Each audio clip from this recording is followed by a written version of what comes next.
time out of your day to join Nate and I. This is the Slamazon Bros broadcast. This is our 5th show. If you haven't watched the previous ones, I encourage you to go back. You can go to slamazonbros.com and check out the previous shows. I think it has some really good material and information that would be very helpful to you. Check out the slamazonbros.com website. There's some blogs there as well as some videos. If you haven't joined the Slamazon Bros Facebook group yet, I encourage you to go and request to join there. We'd love to have you as part of that community as well. Nate and I are both full-time Amazon sellers. I've been a full-time seller for about 1.5 years. I've been selling on Amazon for about 3 years. We both have combined over $2 million worth of sales on Amazon. And we both love talking about Amazon. We love basically all things Amazon. So if that is you, if you're just part-time, you want to go full-time, then we would love to hear from you, and we'd love to engage with you. And hopefully if you have questions, that I'll help you answer those questions. Today we are talking about knowing your numbers. Probably the most important part of business, right, is having a good grasp of what your numbers are.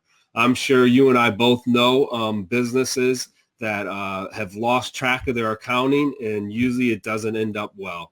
So what we want to talk about today specifically are what some of the fees are associated with selling on Amazon, specifically selling FBA on Amazon, and how you can keep yourself from getting tangled and really mess yourself up by not keeping track of those numbers. So Nate is going to share that with us today, and I'm excited to hear what he has to say. If you have any questions at all, you can post them in a question format, and it actually should then come up over here underneath the question post. But you have to ask them like in a question format. And you can see right here the props, right? If you like what Nate's saying, give him props, hit him 5. If you like what I'm saying, you can give me some props right here. We appreciate that. Again, so that's us. And Nate, take it away. All right, thanks, Andy. So yeah, today's show is going to be about numbers, and I'm not going to go through every single number related to Amazon FBA, as someone in the group said, because that could just take all day, and we're trying to keep this show to 25, 30 minutes. So we're just going to hit some of the highlights, some of the numbers that you should be aware of, some of the numbers you should be thinking of. As Andy mentioned, we are small business owners. If you sell on Amazon, no matter what level you are selling at, you can consider yourself a business owner or in a business, trying to run a business. So numbers are important. We want to be looking at the numbers. And again, today we're not going to hit all of the different numbers, but we want to get you thinking, get you engaged in what you should be considering as part of your business. So we'll kind of look at some of those numbers that are important here. So I have 6 different groups of numbers that we should be looking at. And I'll run through those 6 here quickly. But in order to be a successful Amazon seller, you need to know your profit. So I'm pretty sure all of us here, if you're selling on Amazon, you're in it for the profit. Some of us just have fun sending out, products to people. It can be fun, but usually we're in it for the profit. So this is, one of the main things that we need to really understand. And as Andy mentioned, we're specifically going to be looking at Amazon FBA today, since that's what Andy and I really focus on. But the first part of the profit we're going to be looking at is knowing that the FBA fees that are involved with selling on Amazon FBA. So FBA is a great tool and opportunity for us, fulfilled by Amazon. It allows us to do things that we would otherwise not be able to do, or most of us at least. It allows sellers at all different levels to sell at a volume and exposure rate that's really unbelievable. It's, unless you had your own huge warehouse and some kind of really well put together platform, you're not going to be able to do what we are able to do as Amazon FBA sellers. And the potential, we like to, we kind of throw this around, we say it's limitless, but there really is such a high amount of potential selling on Amazon FBA, and that's what's so great about it. But unfortunately, Amazon does not allow us to do this for free. There are fees involved with FBA. So I wrote an article on slamazonbros.com a couple of weeks ago that really goes into more detail about the fees. So I'm not gonna hit every single level of the fees involved. I'm gonna give the highlights right now. But if you want to check out slamazonbros.com for that article, it's called Understanding Amazon Fees, and it really goes through it in more detail. There's also a video in that article that goes through the FBA revenue calculator and the Amazon seller app, which are both really helpful tools, especially if you're just getting started, to look at to help you better understand the fees involved with Amazon. But here's some of the important fees to be aware of if you're selling on Amazon FBA.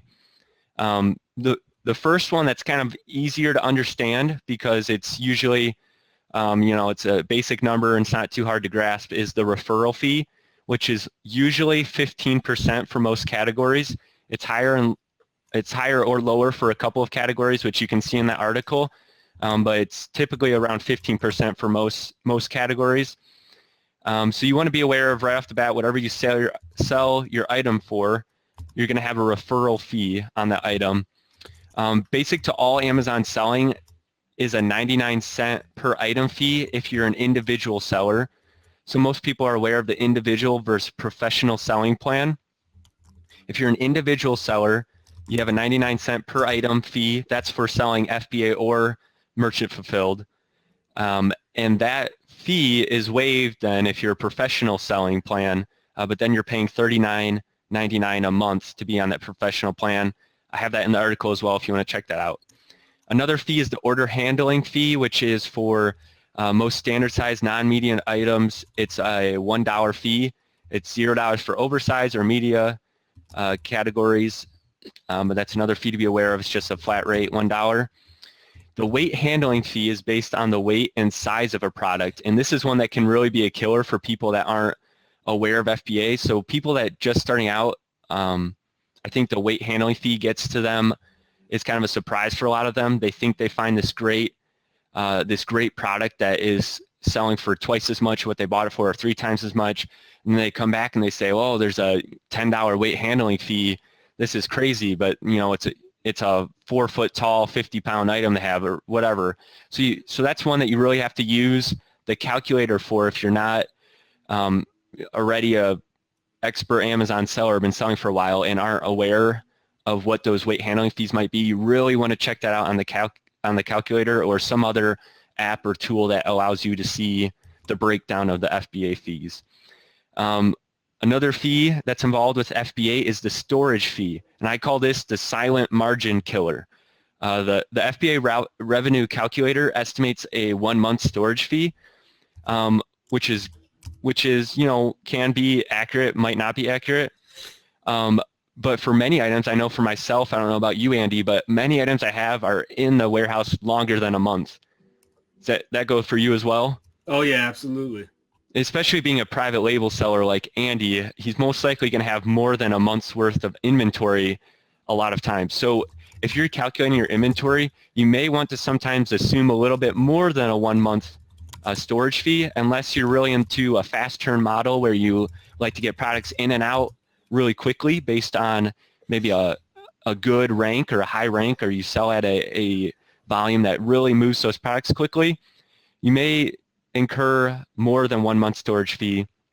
And then potentially if you get to a 6-month storage fee, which Andy's hit on before in our broadcast, those can really be killers. And it's sometimes hard to tell what you're going to incur. So what I recommend to everyone is to go to your reports tab in Seller Central, go up to the top and hit reports, go to the fulfillment tab, and then run an inventory health report.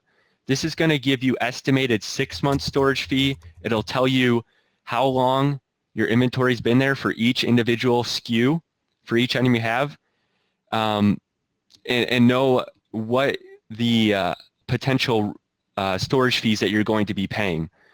So if it's been there for over 6 months' time, you might really be paying a higher fee. So that one's one you have to watch out for because, like I said, it can be a silent killer. It can erode your margins slowly.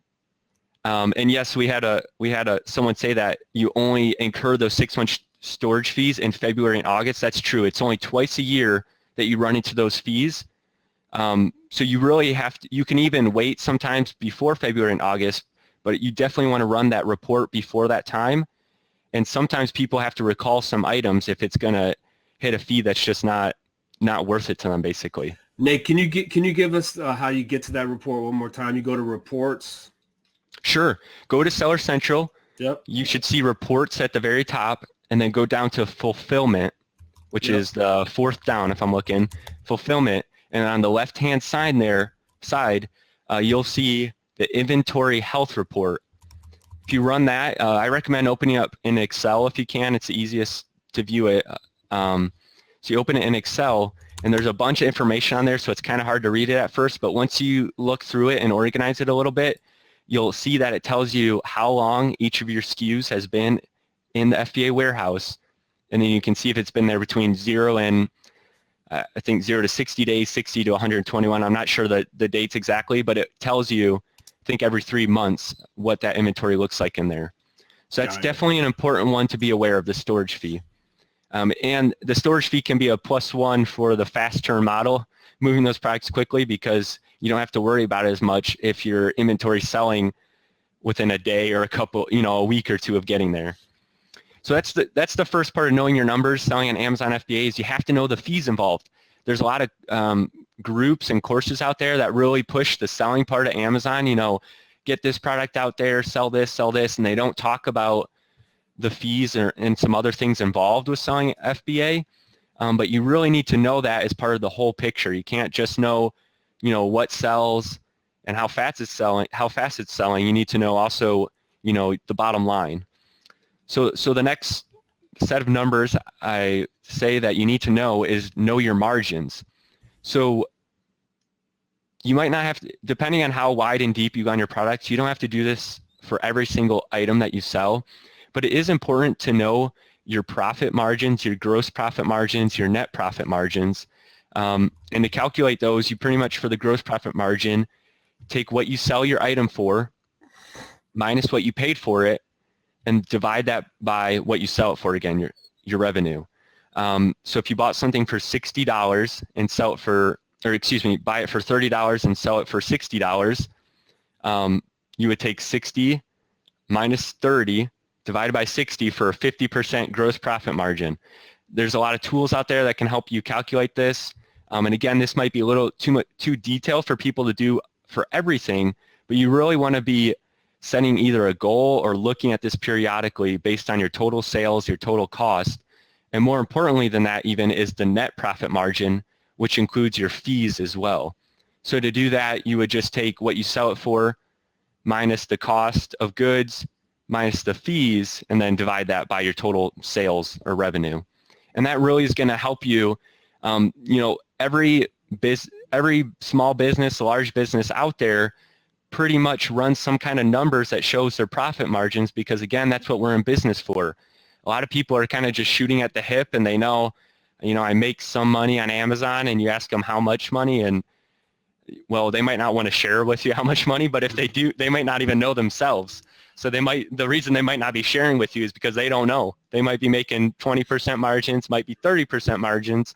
And you don't need to know that every single day, but you should know it, periodically throughout the year, and definitely on an annual basis. When you're doing some kind of accounting, you should have an idea what you're making, especially when it comes time to report that. You do need to report things. So you need to know what you're making. So that's an important number. You need to know your margins. And I can go into more detail in the group of how to calculate different margins, but they are important to know. And Nate, let's just talk about why it's hard. It's hard. It takes work because you got inventory constantly coming in, right, to your warehouse or to your house, and then you're sending inventory constantly to Amazon. And so it gets slippery, right? And so in order to really keep track of those numbers, it really does. Either you need to have like a bookkeeper, or it needs to be almost like a daily, or for sure a weekly, chunk of time that you take to really manage those numbers, because it can get out of hand really quick. Oh, definitely. Now I experienced this, especially my first year.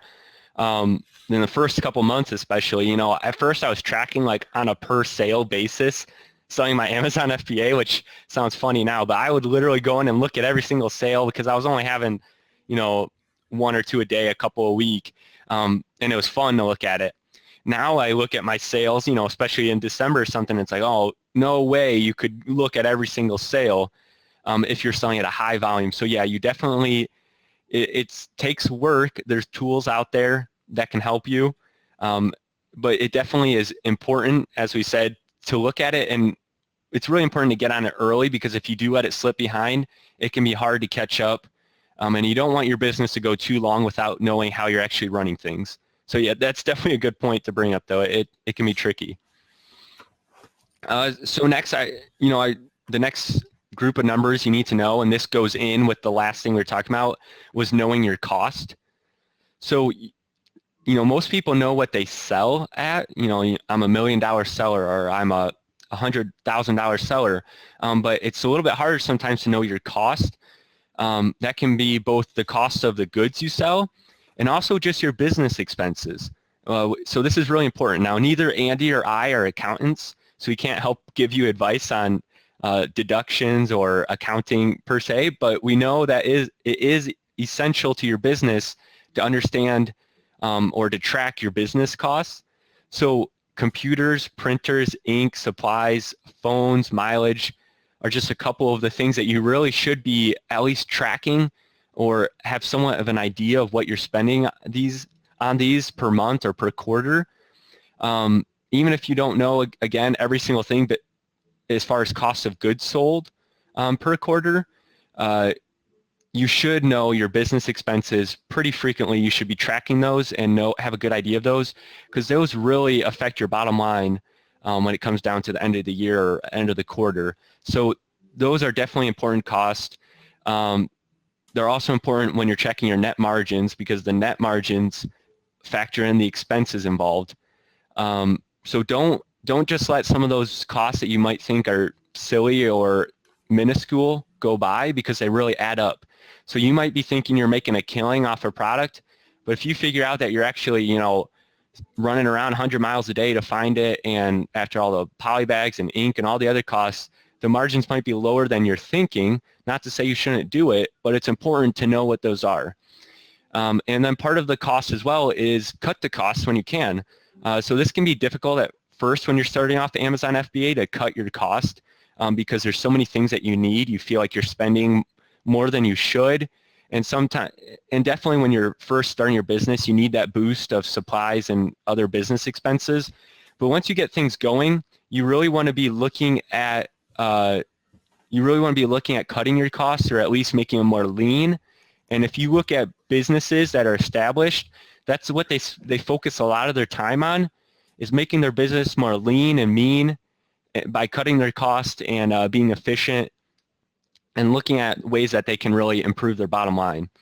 Other ways you can do this is with smarter buys. So you can reduce your cost of goods by buying smarter, whether that's using coupons or discounts on certain days. I know some people like to buy their supplies at certain times of the year when they know that supplies are cheaper. And if you know that you're going to need, 50 rolls of tape throughout this year for your Amazon FBA, you might want to buy it at the end of this year if you want a bigger deduction this year for business expenses, or find sometime through the year where you find a good bulk price on supplies, tape just being an example. But really you should look for ways to, throughout the whole year, improve your bottom line by reducing cost and improving your margins. All right, the next set of numbers, and any questions, Andy? I'm flying through these kind of quick, but... Nope, not yet. Okay, so the next set is to know your inventory. Now this can be challenging because it's basically what we just said. Man, when you're doing retail arbitrage, or even private label or online arbitrage, all those different sourcing, wholesale, it can be tough to know your inventory. I know I have hundreds and hundreds of SKUs in my inventory, so it can be tough if you're going wide. And again, you don't need to know every single item, but it is important to know your inventory, what your margins are doing, and what the prices are doing on Amazon, basically. I've been guilty of looking through my inventory before and saying, and finding an item and saying, I don't even remember buying this. I don't even remember seeing this item before, but I must have bought it. And then I look through my, history and I say, oh yeah, I bought this back a couple months ago. Does that ever happen to you, Andy? Oh yeah. This item you don't even remember picking up, but all of a sudden it shows up there. And that's probably a good sign that you're not keeping good enough track of your inventory unless you have different buyers and different people handling. I know some people's businesses get real involved. But especially if you're a little bit smaller scale, that might be a good sign that you need to clean some things up, relook at the margin, see if you need to just, take a little bit of a loss or break even on that item, clean it up. And this is another area where repricers can come in handy because you don't necessarily need to look at every single item. You can sometimes let the repricer do the work, and we've talked about that, I know, a little bit last week or the week before. But that can also be another helpful tool involved with that. And then another tip or a little bit of advice I have is don't get too emotionally attached to your inventory. So it's important to know it, to know and understand your inventory, but don't get too attached to it. So some expert sellers, and this goes not just for Amazon, but other sellers as well, will say that, you can get too attached to your inventory, but Amazon really can be a numbers game. So if you know the numbers involved with your inventory, you're not really going to be making too many emotional decisions. You're really going to be making it based on how quickly can you turn it, what's most efficient, what's going to help my bottom line. But you're not going to get attached to it in a way that you say, oh, I spent so much time, finding this item or working on it. I want to sell it for $100, but there's 400 sellers on it and it's only selling for $20. It might be time to drop that a little bit. But then again, on the other hand of that, instinct can play a good part in your business. So if you know that an item is going to be valuable going forward in the future, it's okay to hold on to it for a little while or whatever you think is best. So there's two sides to that, but just don't get too emotionally attached to it. All right, number 5 is to know the winners. So it's been said throughout business, and this doesn't just apply to business, it applies to many areas in life. Either the 80-20 rule you might have heard of or the 90-10 rule. But you may find that 80% of your profits or your sales come from only 20% of either your products or maybe your category. But basically, you most likely have some winners and you have some losers and then a lot in between. But you really want to know your winners. So if you're not going to know your inventory, like I already suggested, you might as well know your winners. So I've been, again, guilty of this before, having a product that, was a winner for me and it was even a replenishable, and then I got behind on it and I go out of stock on it even though I could easily find more of them. So that's just one example where I might get a little lazy, where it's just, you get busy chasing other things, but you might be chasing mediocre or bad items and passing up your winners, which obviously is not going to be most beneficial to your profit. So I recommend knowing your winners, really run some reports, look at your top sales, your top selling, your top profit margin items, and really either focus on those or just make sure that you're doing what you can to get those, if you can get any more of them. A lot of times our winners, go out of stock or sell them.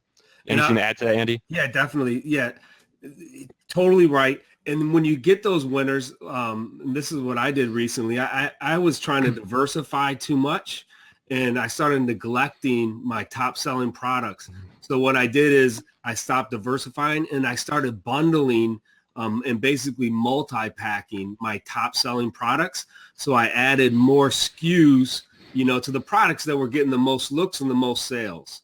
So, if you have a top selling product, right, think about how can you bundle that to add another SKU? How can you multi-pack it, to make it something different, to add more sales? Because that's something that Amazon customers are obviously putting in that Amazon search bar. Definitely, yeah. With the private label, that totally makes even more sense because, you're in control of that. You can bring more SKUs or variations to the market. So that definitely makes sense. And on the other end of that is don't focus, don't spend too much time on the loser. So I had some replens last year where the margins kept eroding throughout the year. More sellers were coming on. But this was just replen that I was buying from a big retail store. And for a while I kept selling it, and then I realized, I asked myself, what am I doing? One, it was taken, I had to polybag it and do other preparation work to it. One, it was too hard for it. The margins were getting too low, and I basically just dropped it. But I was focusing too much time on the loser products when I could be chasing more of the winners. So just the other side of that. And then the last number that you should be aware of here, and again, these are just overview, big picture numbers on Amazon, because there's many more numbers, and we'll touch on more of these in the Slamazon Bros group. But the last group of numbers, or number you should be aware of, is your time. So this is different for everybody as far as tracking goes.